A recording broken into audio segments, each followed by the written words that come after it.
Hi there, it's Brian Sebastian, Movie Reviews and More, Worldwide TV Network, Women on TV.tv, and IT 247 out of Franklin, Tennessee. I gotta start with this number because today's number is 4.5,302,136 views today. We went up another 6,000 views overnight, which is actually good. So I've been wanting to talk to this man for like almost 2 years because he was busy and I was busy. But you know what? We finally got him. It took us to be quarantined to finally get to do an interview. It's the one and only Larry Namer, President, CEO, Metan Global Entertainment Group out of China, but also co-founder of E-Entertainment, worth over $4 billion now. So who would have known? I don't know about that. Larry, did you know when you were going to help create that it was going to be that valued? Well, I don't think we really thought about what the value was, but we, and Alan Marufka and I, Alan's my friend from New Jersey, when we came up with it, people always say to me, when did you know it was going to be successful? And the answer is from the first day we had the idea.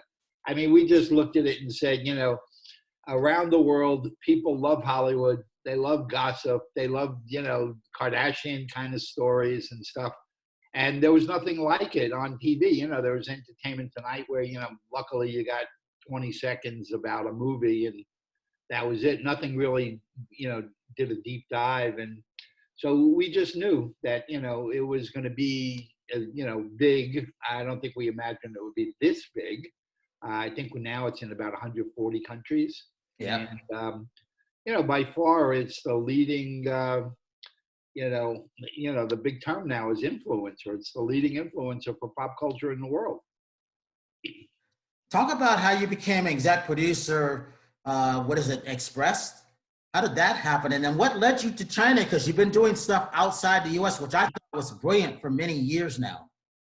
Yeah, I've always, been involved in, starting literally right out of college in the media and entertainment business. And, early on, I used to do, kind of business modeling or financial modeling on various projects to, kind of figure out how they could possibly work and all of that. And, in the early days, it would be that you'd build a model and a budget and you'd kind of put a weight of 95% US and 5% the rest of the world. And that's changed so dramatically. And I saw those changes coming. I mean, these days when you do a model, you kind of do it 30% US and 70%. And now you break down China, Russia, Great Britain, South America, Africa, blah, blah, blah. And so I just realized that more and more the rest of the world was going to become important in the equation. And for a person like me who chooses to be an independent, not align himself with a studio or run a studio or anything like that, that I could be on equal footing with anybody if I was outside the country. So I started doing a lot of stuff in Russia. And we had a big, it's how I got in the music business. We had a huge concert company there. We did about 305 concerts over a 12-year period there. We had the #1 TV show in Russia, a daily show that ran 10 years.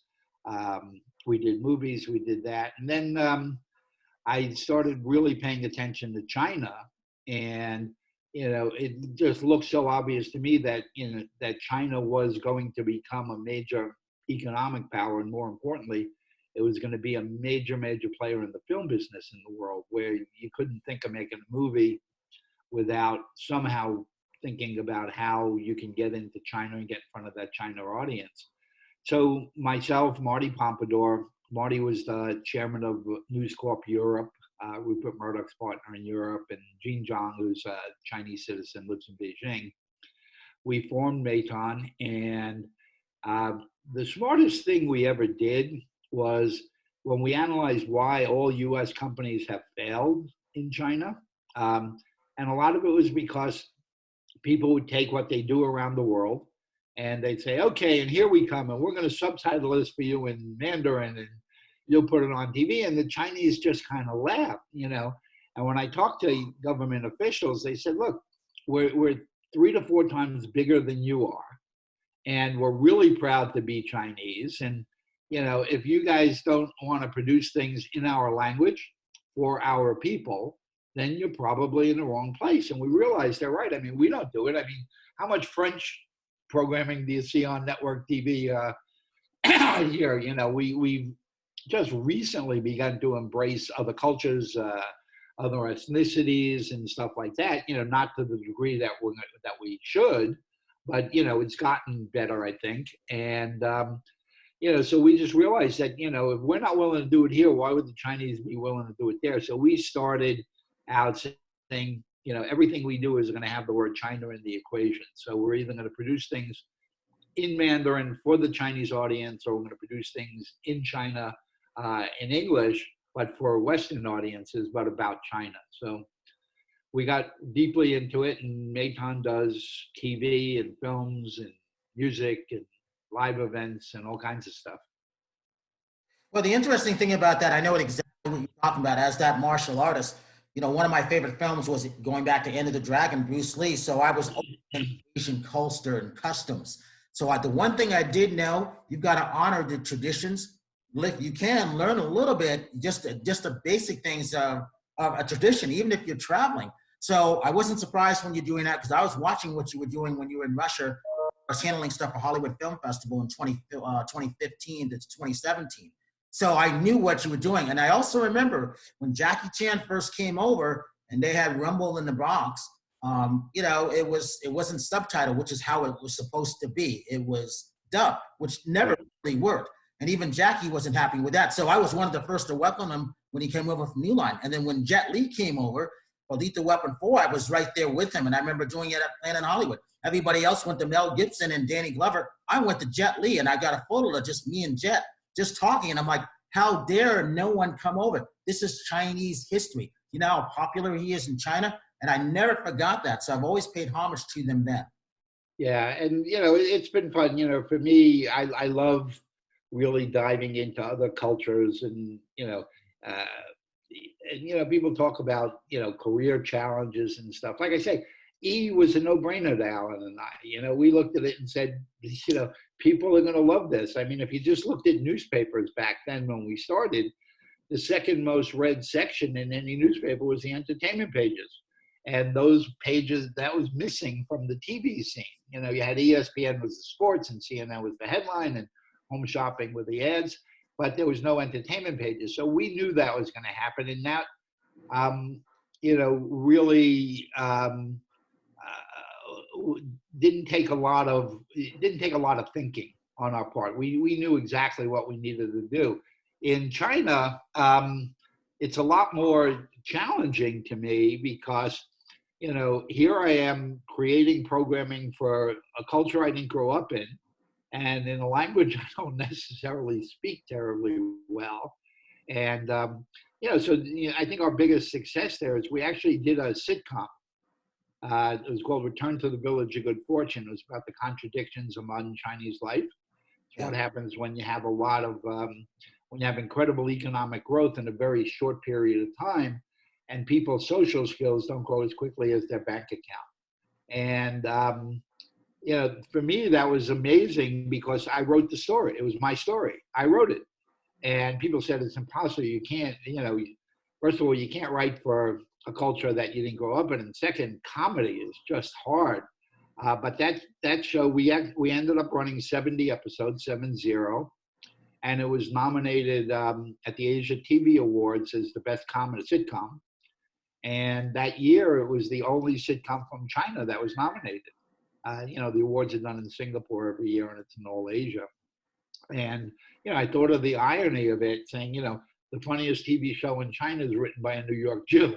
You know, to me, that was quite an accomplishment. Yeah, but I look at it this way. I look at it, you always having your finger on the pulse because you saw what other people didn't see. This is what we're doing with Movie Reviews and More. I took it out of California, went to a small town in Franklin, Tennessee, of all places, and which is where we're getting our millions of views. I never knew that was going to happen. It was because I did an interview with Barbara Ann Brown, which led me to Jimmy Allen King. I would have never known. So that's what you did. That's how I saw it. Yeah, and you know, the people don't realize and they don't pay attention to the impact technology has on the underlying fundamentals of the business. I mean, it used to be that, you know, in order to make a TV show or something like that, you had to bring people into a studio, and you'd have millions of dollars worth of equipment and that stuff there. And so therefore everything's centered in Hollywood. So Hollywood was the production hub, and then New York came along and started doing the daytime stuff. But as the cost of producing came down, it basically opened the doorway for anybody with creative talent to be able to produce stuff anywhere in the world. I mean, now you can make a movie on your cell phone. So you don't need these big studios and stuff. So you could be in a little town in Arkansas or Tennessee or wherever, and there's no reason that nothing other than your own creativity that's holding you back from making something that's really good. Well, and with that, hello, Jessica from Tennessee. Hi, Jessica from Tennessee. So Jessica, this is Larry Namer, one of the co-founders of E, and a lot of things doing out in Russia and obviously in China. I think you read the history on him a little bit. But I did. So Larry, Jessica is one of our co-hosts out of Tennessee. I found her last year when I was doing SWIFT, Southern Women in Film and Television in Tennessee. And she came to the panel that we did and we became friends. She took us to our show and I never forgot that. So because she did that, I always said, I'm going to utilize you and you can be our correspondent. So she has been. So I'm glad that you popped on. There you go. Perfect. I made it. I changed locations today, trying to mix it up a little bit. So I'm in the local park. Background looks great. Thanks. You might see a lot of commotion, and they're doing something over there with the playground area. So I apologize if it sounds like a jackhammer going off. I might have to mute myself. Working just fine. Hey, Larry, let me ask you this. When it comes to explore the world, how did that come about? And I've always said this, I think I've been saying this the last 3 years, because when we had the Prime Minister come over for the Hollywood Film Festival 2015, for me, that's when I knew things have changed. But in my opinion, China overtook us in 2015. Would you agree with that? Well, I don't think they really overtook us, but they were on the verge of overtaking us then. And I think, without this trade war and now this quarantine, this would have been the year where China surpassed the U.S. in just in terms of dollar volume and ticket sales and theatrical films. With the Explore, we started doing, and again, for Metan, the word China needs to be in the pitch. So we started doing a show in China called Explore China, where I had a host from the U.S., actually, a guy named Hal Sparks. Hal was one of our hosts on Talk Soup way back in the day. Yep. And, very comedic, and he has my sense of humor, which is, kind of odd. And we would send him all to these different cities in China and basically look to dispel myths that Westerners, particularly Americans, have about China. I mean, for example, I would come back from a month in China, and my friends in LA that are supposed to be reasonably sophisticated, they would go, "Oh, you must be starving. Where do you want to eat?" I go, "Well, why would I be starving?" And they go, "Well, you were in China for a month." I go, "Do you think they have no food?" And they go, no, but you had Chinese food for breakfast, lunch, and dinner. You must be tired of it already. Where do you want to go? And, I would just stand there and look and, realize how clueless they are to what's going on, because, and I don't want to tell them this because I don't want to have a flood of American tourists in the places that I like. But next to New York, Shanghai is the most vibrant food city in the world. Absolutely. I mean, Absolutely. If you want to buy first growth wine at the auctions in Paris now, the real expensive stuff, I mean, before the auction starts, it's all going to China. You can find it there. You can't find it here. So, and just a lot of myths like that, like, they're happy with pollution and, all that kind of stuff. So we have Hal going city to city and he talks to people, and we really examine the pop culture, the food, the wine, the music, the way young people relate to each other, environmental issues and and stuff like that. So we were going to shoot 20 of those. We actually shot 13, and then this pandemic started, so we stopped shooting. And from that, we realized that as much as there was an appetite outside of China to learn about the real China, as opposed to here's the Great Wall, which everybody's seen a million times. we looked at it and said, China now, and this is true, last year became the largest country for outbound tourism in the world. Last year alone, again, before pandemic, 110 million Chinese people traveled outside of China.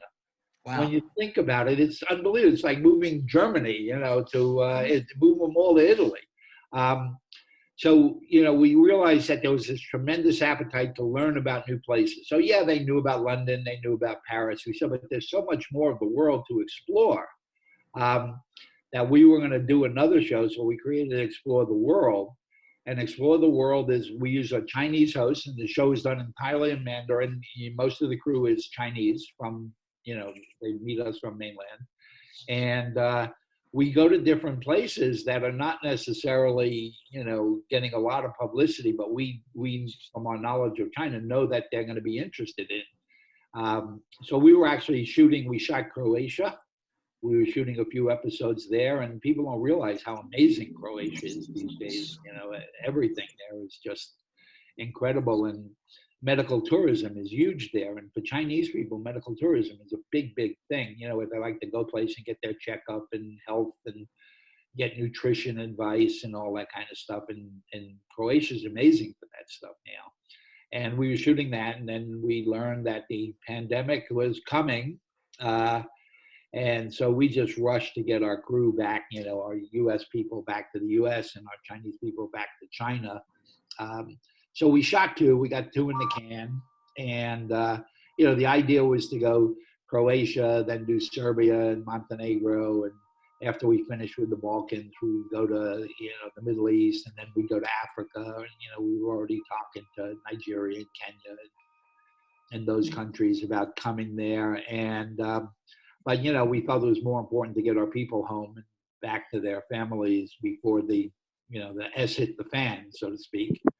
And we did that, and all our people made it safe. And, we're just sitting and waiting. There's nothing we can do, so we're waiting for all this stuff to play out, and then we'll go back into production. I know Jessica's got a question. Go ahead, Jessica. I'm sorry? I know you got a question for Larry. Go ahead. Oh, man.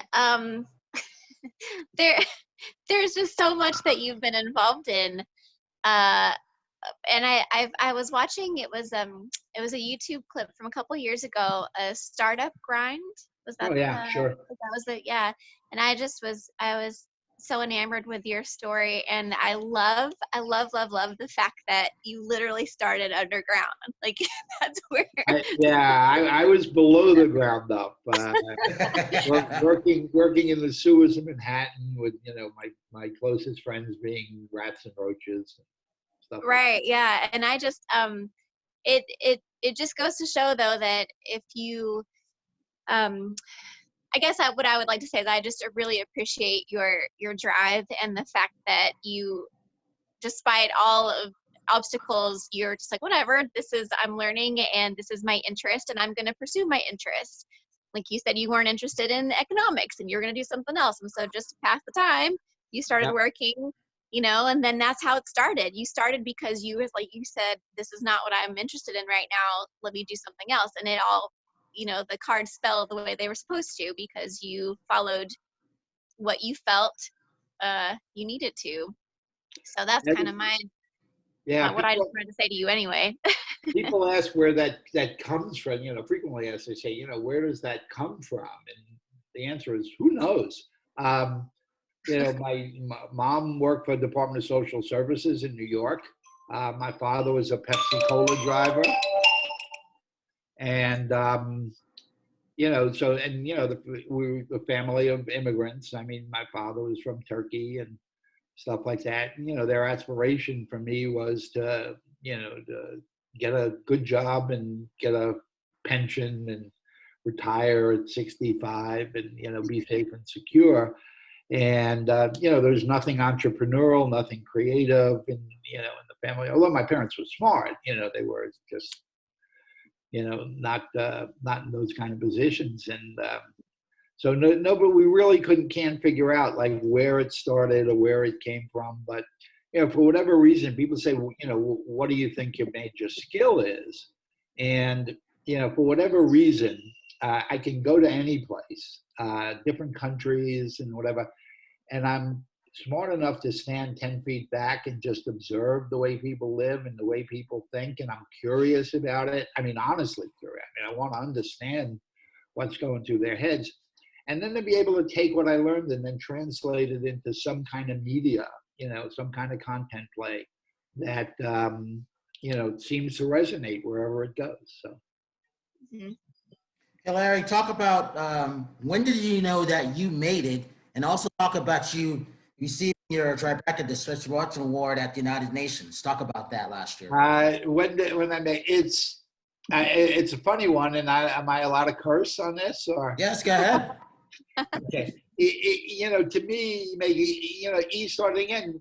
To Alan and I, E was just so logical. I mean, we couldn't imagine it not being, big and growing. Not quite as big as it has, but into something. But for me, the true measure of success is when, in Hollywood, you'll understand this. People, you get pitch projects all the time. And a lot of people here have to take projects because they need to feed the family and they need to pay the rent and they need to do all that. It's when you know that you now have enough to be able to say, fuck you. I want you to do it. It's the ability to say that. Exactly. And not do things just for the money. It's to do things that, really do appeal to you and are of interest to you. And that's kind of the turning point, is when, it does make a difference. People have come to me and said, do you want to run this studio and stuff? And I just go, no, fuck you.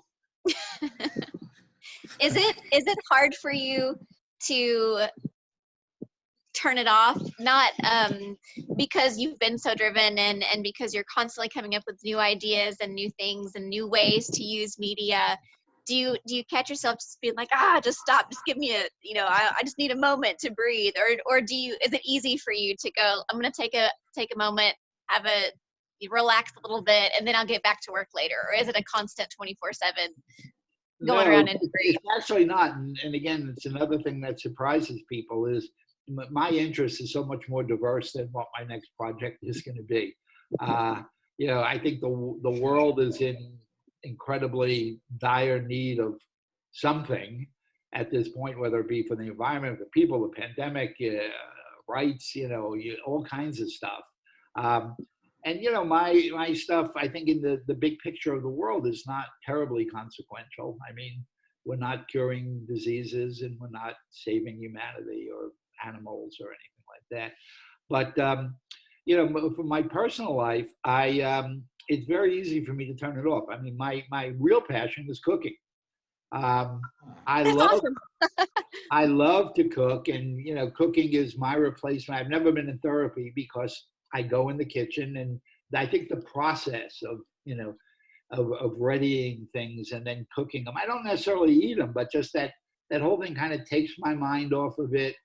And so yeah, I mean, I'm involved in a lot of media stuff, and I kind of going back and forth when I feel like it and stuff. But I probably read now, everything I read is online or on my iPad probably, and probably the equivalent of 50 magazines a month of all sorts.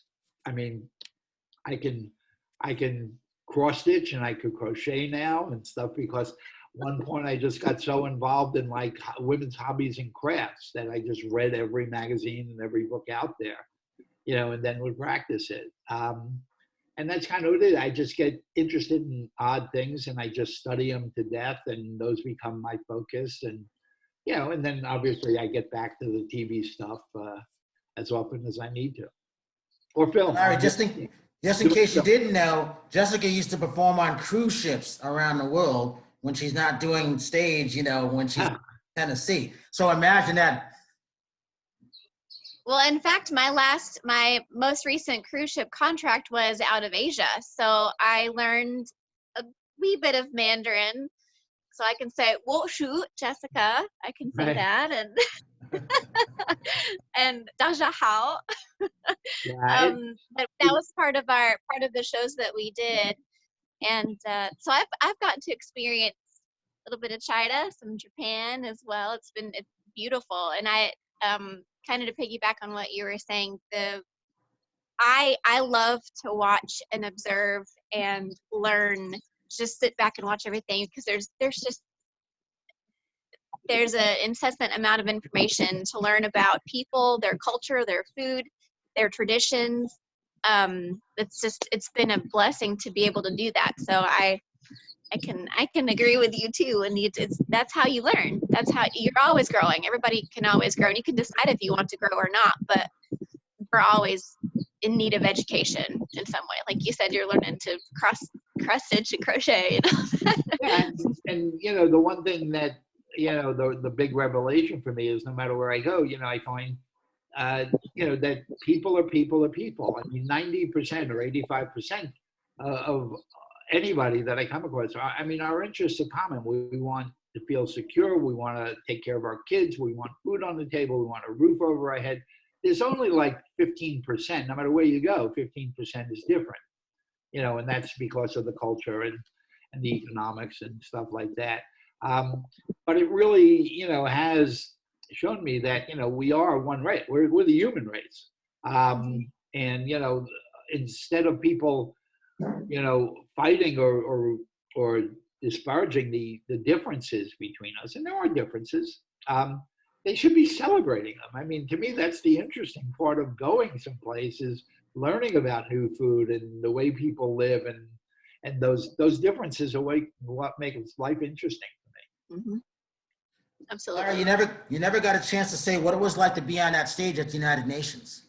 Oh, it was interesting because, again, I grew up in Brooklyn, you know, went to public school and stuff like that. Nothing fancy. And, you know, the big school trip every year would be, they would take us to the United Nations. And, you know, I was a little kid, you walk in there and you just look at how big it is. And you start to realize that, you know, the leaders of the world will speak in this room, and, you know, all those, you know, Kennedy was here, and, you know, all of that kind of stuff. And it's just, you're in awe of it.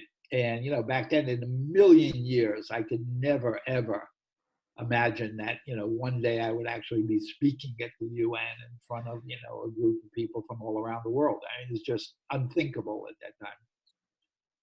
I was applauding you from the West Coast. I'm like, good for him.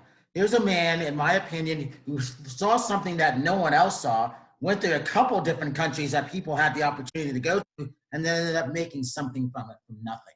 That's, I saw that, so I would appreciate that. It's a big world out there. There's, you know, there's more to, you know, people say, you know, they ask me when I'm going to write the book, and I tell them I'm not about to write the book because I don't really know what the last chapter is yet. And until I know what it is, I'm not writing. So, you know, I think Southeast Asia is fascinating. I think, you know, the rise of Vietnam, which is unbelievable. You know, I grew up in the Vietnam War time. In a million years, you wouldn't think that, you know, Vietnam would become this incredibly vibrant, fun country, and Vietnam and Cambodia and stuff. And then, you know, from there you go to Africa and you see what's going on there, and you know, amazing stuff. I mean, so there's a big world out there yet to be explored, and, you know, hopefully I'll be exploring it. You know, this goes to, you know, we've all traveled around the world, and I always tell people, if you want to learn something, go outside the US, go to more than 5 countries, you learn a lot. So I've always traveled as a single Black man, going to other countries, and you know, the welcome I get is very interesting. The first time I went to Australia, I was like, I love this country. I want to have dual citizenship. I still do, so I can understand that. But it's really interesting when you go outside the world and you come back in, you get a whole different perspective on the U.S. Yeah, absolutely. And, you know, you look at everything, you know, all our news and their news, you know, is politicized and stuff, and you really don't know what to believe these days. You know, I mean, we've got, you know, all of our news organizations, whether it be CNN and Fox on the other end, they all have a political agenda. So, I mean, I watch across all of them, and I'm at the point where I don't believe any of them.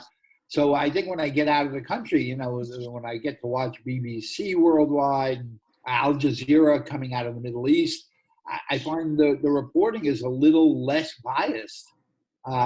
and I get a perspective on the way the world is seeing things versus the way U.S.-centric media is seeing things, which, you know, I think is what leads to, you know, a lot of the problems we have. You know, again, people are people are people, and we don't necessarily see that. All we see is our government fighting with their government. And, you know, I mean, now look at China. You know, Trump and Xi are fighting over all kind of, you know, literally everything. You know, now the pandemic, you know, they're expecting China to pay reparations, which, in my opinion, ain't ever going to happen. And it just leads to this continuous breakdown of communications, you know, between the people, between the countries, and then, you know, the information that gets fed to the people. I mean, now it's terrible in the U.S. the way, you know, people are blaming the Chinese for the pandemic. And you could be an American-born Chinese. You could be born in Los Angeles or in, you know, Laguna Beach, and people see a Chinese person in the supermarket, they curse them out and spit at them. I mean, it's the most horrible, dumb thing that I've ever seen. I mean, you know, here people are, they're educated, they pay taxes, they love America and stuff like that. And, you know, we've got Americans listening to the crap that comes out of our news media and blaming people for something they have no, you know, nothing to do with.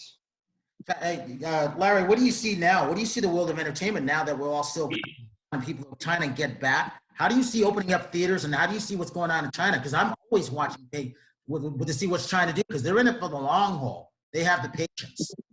Yeah, they plan over a much larger horizon than we do. You know, here everything is a return on investment, and, you know, people are looking to get their money back in a 2 to 3 year window and then make profits. And so Chinese look at it over a much longer period of time. So things develop, I think, with a more solid foundation.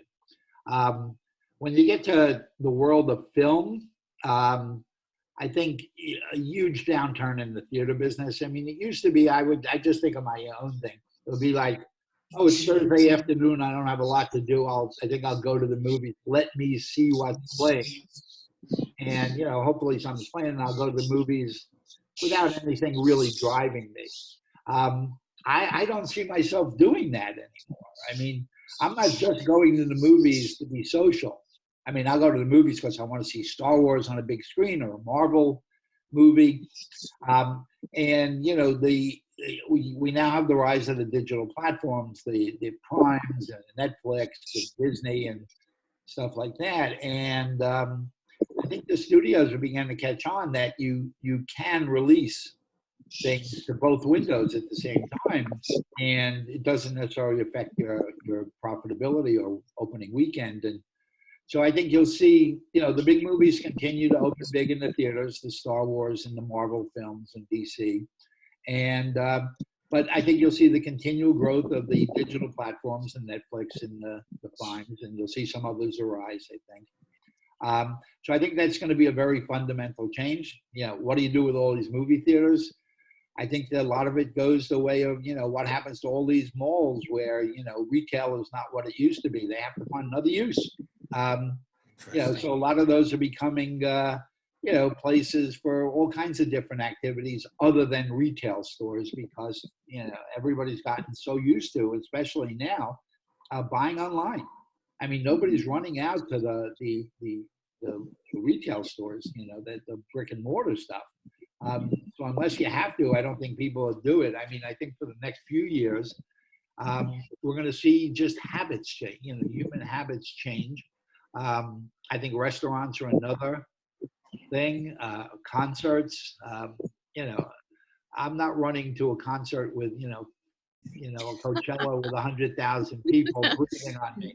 It's just not going to happen, you know, and I would do it. I mean, I'm one of the crazy people, you know, for my age, I would go to Burning Man and Coachella and, you know, all these things because I just love that experience. I ain't doing that for, I can't even imagine doing it again. You know, this disease is really horrible. I mean, I personally know 5 people. I mean, they're not close friends, but 5 people who died. So I listen to this stuff and, you know, conspiracy theories and people going, well, does anybody know anybody who's really had it? You know, yeah, I know a heck of a lot of people that have really had it. And I know people who have died from it. It is serious stuff. So, you know, I think the world changes again. I don't think it's for better or worse, but I think it's clearly going to change.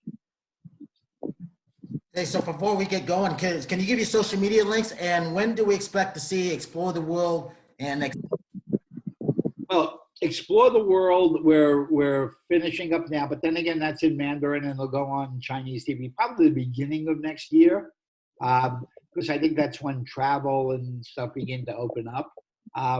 Explore China, you'll see in the fall, starting to hit, you know, platforms like Amazon Prime and those things. And they actually just did a deal with Vizio, so the TV manufacturer, where when you open up your TV set, you would have access to that programming and stuff. So, you know, the big project we've been working on the film side is called Empress. It's about the first woman ruler of China. As a matter of fact, she's the only woman ever to rule China.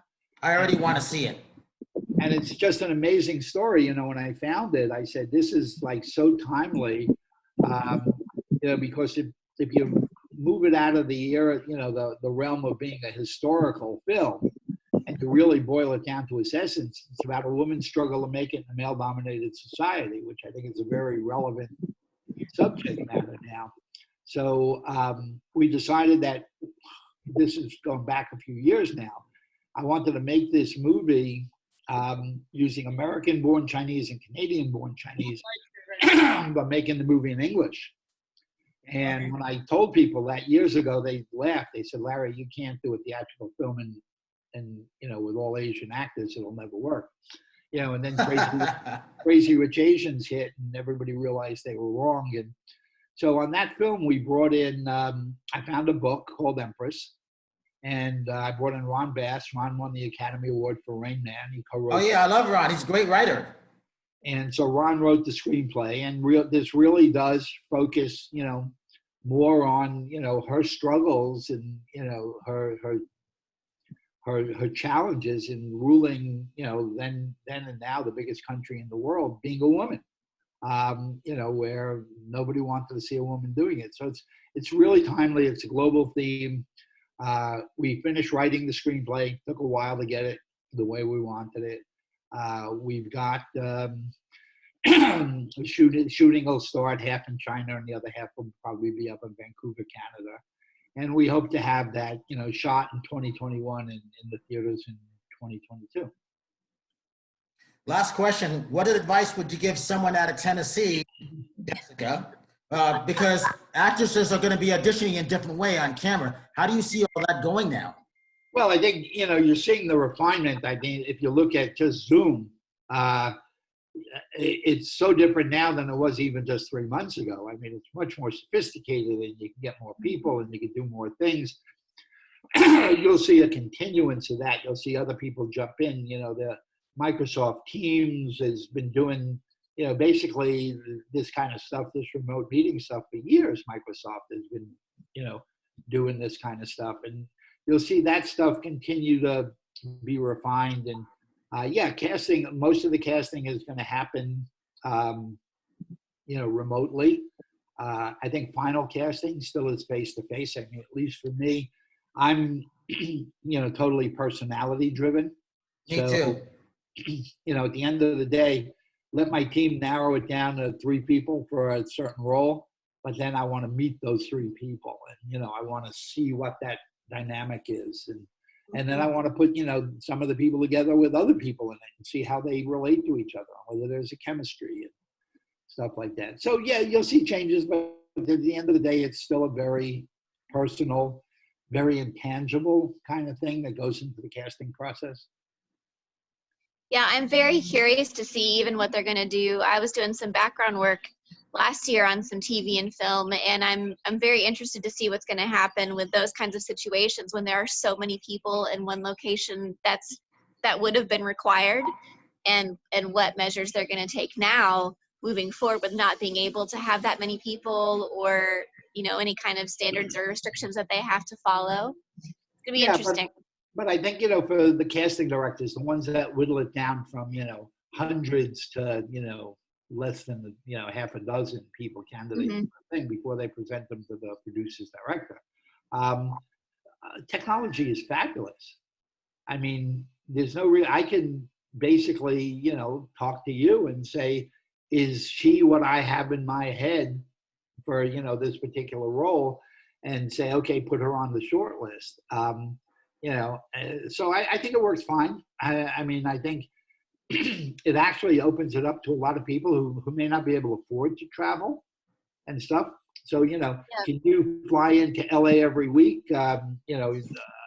It's financially not feasible, and, you got obligations back, in Tennessee. But now, with the way the casting process is changing, you could cast for anything regularly without it really impairing you, the rest of your life. Larry, give you social media links before we go. It's a good question. My Facebook page, which is actually the only thing I do myself. I will admit that. So I do my Facebook myself, and I answer not all, but a lot of it. And it's where I usually post what I cook for dinner. So that's just Larry Namer. And then my Instagram is, it's Larry.Namer. And, those are the two. I mean, but like I said, I don't do the Instagram myself. So it's the office kind of filters out what's going to go on there. But the Facebook I do myself. Like you don't have enough stuff to do already, right? But you know what it is? It's actually fun, and I'm on, social media in China, and, it's on Weibo and WeChat. I have a lot of followers in China. And, people ask me, why do you do this? And I said, it's my way of learning what the audience, what's in the audience head. I mean, I'm in, the US, and I want to do a teenage comedy. How else am I going to find what a teenage girl in, Sichuan is thinking? Without being able to connect to her on social media and have her connect to me. So for me, it's invaluable learning experience, whether it be US or China or anywhere. So that's why I do a lot of stuff myself, and I'm probably more inquisitive. I ask people more questions than they actually ask of me. Hey, I want to thank you. All right, Larry, the one and only. There's only one of him. I want to thank you for seeing what other people can't see in those countries and bringing them to life, because that's why I said I've always admired that from back in the day. I really appreciate that, and I want to thank publicist Nicole for getting a hold of you, because it's hard to we can't run into each other on red carpets or events right now. And obviously, Jessica, thank you so much, and we'll see each other really soon. This is Brian Sebastian, Movie Reviews and More, the Women's Broadcast TV Network, WomenOnTV.tv, and IT247 saying we'll see you next week.